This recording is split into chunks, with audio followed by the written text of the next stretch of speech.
I want to call our next speaker to the stage to give a talk about, are we forever doomed by software supply chain risks? This is a very interesting question.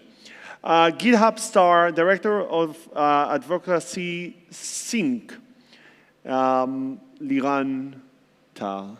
The stage is yours. So if you came to this talk today, it probably means you care about software. It probably means you also care about open source software and, of course, about the security of this software. Let's take a moment and reflect on this picture. Tell me, what do you see? Do you see a futuristic world of robotics advancement, or do you see the evolution of robots, our overlords, controlling us? What do you think would happen if someone would be able to then jeopardize the supply chain security of where these robots get their updates? What happens if a malicious actor adds something into it? What happens if someone is able now to interact with my child, learns about all of this information, and this is now saved somewhere in the cloud unsecured? All of this information. This is what I see in these pictures, and this is why I'm worried about open source supply chain securities. Today, just like this is a real-world story that could happen at any moment in time, I would like to share with you several real-world stories of security incidents that happened across the supply chain.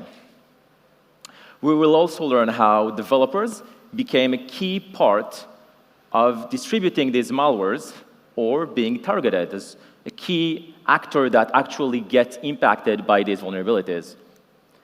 And so, to begin this, we need to understand how open source evolves, and no doubt that open source today has actually been a key part of what we do. Day-to-day, developers are adding more and more components to their programs. We no longer start the IDE, file, new project, and write our code. We actually started by scaffolding it with many components that we add to it.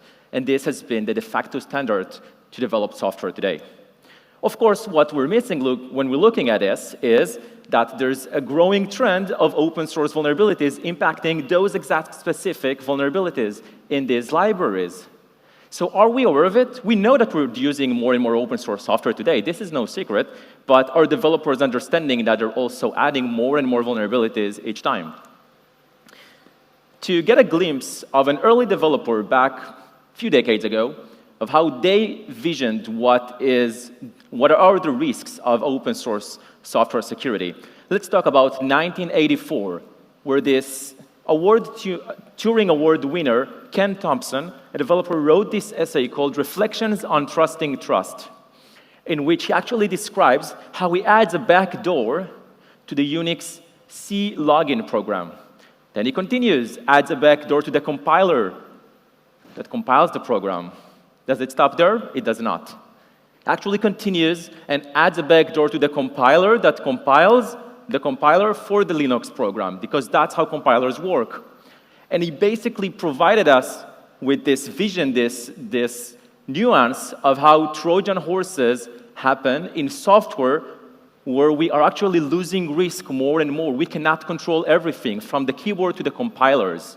This is the risk of supply chain security of open source software and in general. So developers today are being targeted. All of us as developers, we are being targeted as a vehicle distribution malware or anything else. And so let's talk about some of these real-world stories, like the event stream incident that happened a few years back. Probably, to my opinion, has been one of the most spearheaded, sophisticated attacks on the JavaScript ecosystem. It basically had a persistent threat, a persistent attack for 3 months, where a person was socially engineering their way of gaining publish access to these modules, to specifically the event stream module. And by gaining that access, they were able to then add backdoors that specifically target, not everyone. If I installed event stream, I would be fine. But I specifically targeted a Bitcoin wallet application that then released 2 versions that were malicious and were vulnerable to these problems. This is a real-world story that happened. A year later, as if we learned nothing from event stream, the exact same story unfolds. Exact same issues. Someone goes in, open source, contributes, add malware. Then it goes on live. Are we accepting those risks? What are we actually learning here? That we are, as developers, being targeted time after time. This is happening right now. For example, January 2021, not a long time ago, someone broke into Microsoft Visual Studio Code GitHub repository in a way that they were able to actually execute commands, a command injection flow that happened due to an attack vector of regular expressions, allowed them to execute commands and gain remote reverse shells on this GitHub repository. Luckily for us, of course, this was a white hat hacker. They were actually disclosing this security issue responsibly. What happened if they wouldn't? This is basically adding malware to the code editor that millions of developers use day to day. Related to this quite a lot, a recent security disclosure by Snyk had actually shown how vulnerabilities, not malicious issues, but vulnerabilities, plain old vulnerabilities, like path reversals and server-side request forgery, have actually impacted developer tooling, the exact same VS Code IDE that allowed remote attackers to infiltrate organizations and run commands remotely to the organization itself, to the machine that the developer is now based on and using. What do we know about the state of open source security? What do we know about the dependencies that we use day to day? Let me ask you this. Because npm.js, one of the largest, probably the largest open source repository, registry, ecosystem in the world, powering JavaScript, Node.js, all of those applications, has more than 1.5 million packages for consumption. Everyone can consume them. Fun fact, everyone can also publish, even malicious packages. What happens if someone breaks in and uses that? We'll see in a minute. But what happens when I tell you that 61% of these open source packages would actually be categorized, classified as abandoned packages? What happens tomorrow if there's a security vulnerability with no fix for it? That's a problem. Let's talk about one of those other real-world cases. This is the case of Marked, an open source markdown parsing library that basically had a cross-site scripting vulnerability. Now you can see that it was reported on the open, right, on a public repository. Anyone at this point can see the vulnerability, what it entails, and how to weaponize this vulnerability against millions of websites using this component, which, by the way, got 4 million downloads a week, reported in 2016. Sorry, reported in 2015. When was it fixed? 2016, a year later. It's a problem.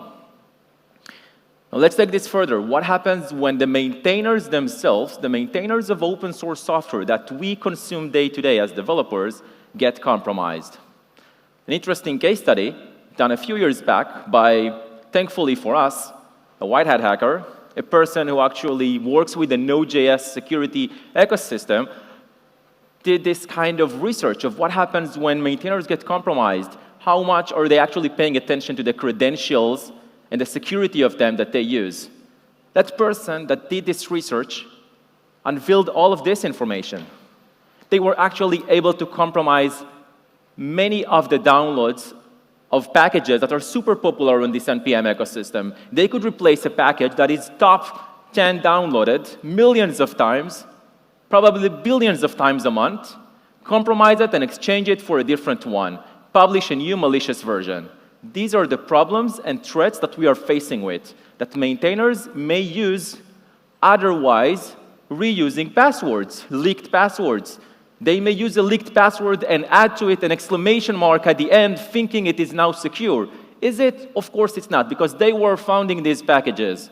They maintain those publish access to packages like React and Debug and Express several times, one time after time. Maintainers using passwords like 1, 2, 3, 4, 5, 6 for packages that consumers are downloading millions of times. So can we get a better security hygiene? How do we do it?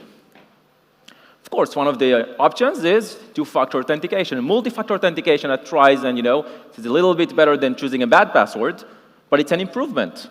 Are we using it as developers? Are we taking it? Let's see.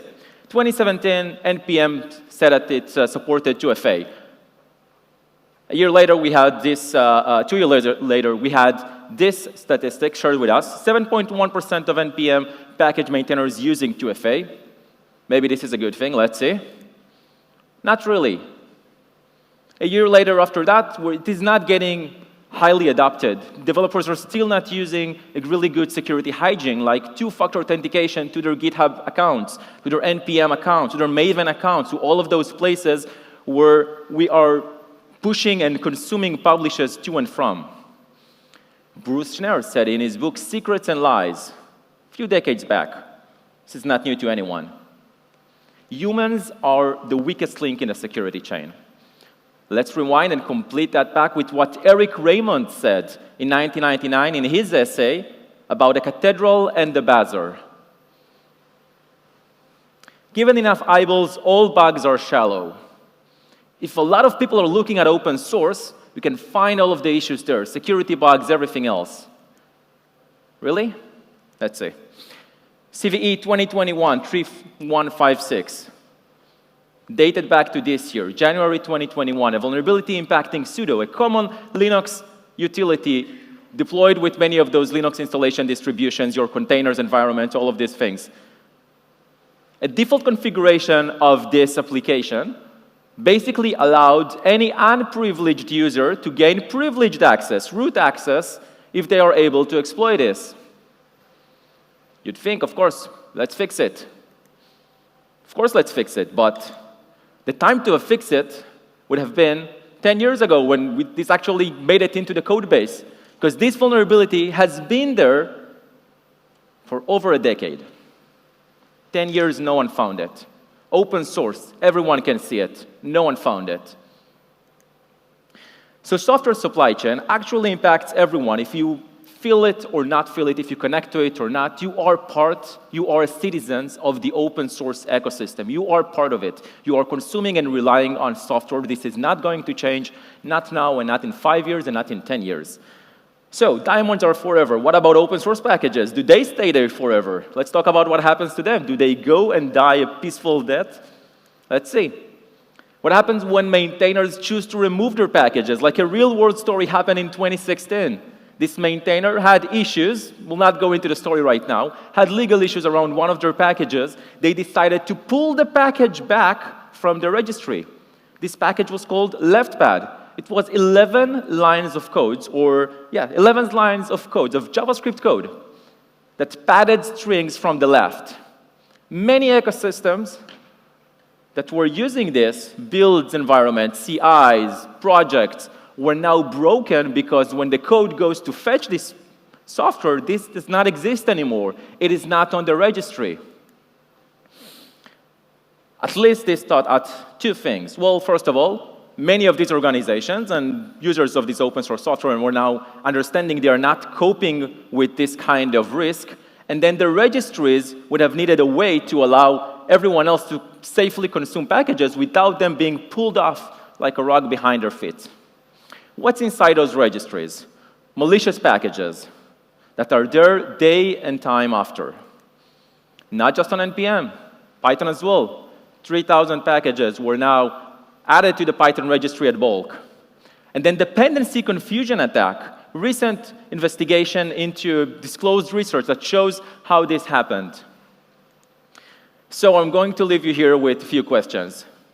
We're going to have less or more software in the future. We're going to use less or more software in the future. And finally, who do you trust? Thank you, everyone. My name is Liran Tal. I'm a developer advocate at Snyk, where we build security platform to help developers build securely. I'm here if you have any questions. I guess I'll take them in a second. I have a few questions. Are you ready? There we go. Here we go. How can you protect against open source supply chain security concerns? Right, so protecting against open source supply chain security is a tough one in general. It probably embodies beyond just using secure components or version of your components, having this security hygiene, like understanding what components you're bringing in. For example, maybe you want to check if an open source library is now well maintained. Does it have a good community around it? If there's vulnerability tomorrow, will they fix it? You yourself having two-factor authentication, making sure developers who are maintaining this have this, and so on and so on. It's probably not a silver bullet solution, but we're making, I think, strides toward making it a secure ecosystem for all of us. Okay, perfect. Can you give us some tips to improve our product's application security? Yes, so to improve application security, you will not do it by just finding more issues, you will do it by fixing more issues. And those who fix issues are developers. We need to make them more aware of the security issues, but more actionable and actually able to solve and fix and ship those security issues out. So I would say we need to make it a frictionless manner, one that has less false positives, and one that is highly reliable, providing insights and actionable remediation for developers. Perfect. Seeing different implementations of DevSecOps, what are some best practices that you identified?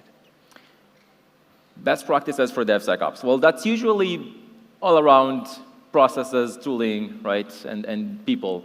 I would say understanding where the problem lies to begin with. If developers need to fix it, there we go. This is the culture about creating security champions in organizations, celebrating security wins, not just blaming everyone when bad things happen. Having developer ownership, getting developers to actually own security as part of the whole SDLC. All of this will actually contribute to the success of a DevSecOps program. Perfect. Your T-shirt is your logo. It is. Why the dog? What is it? Why the dog? Why the dog? Yeah. This is Patch. It actually helps you and takes care of you when there are security issues. Such a good dog. It is. Thank you so much for your talk and your insights. Thank you as well.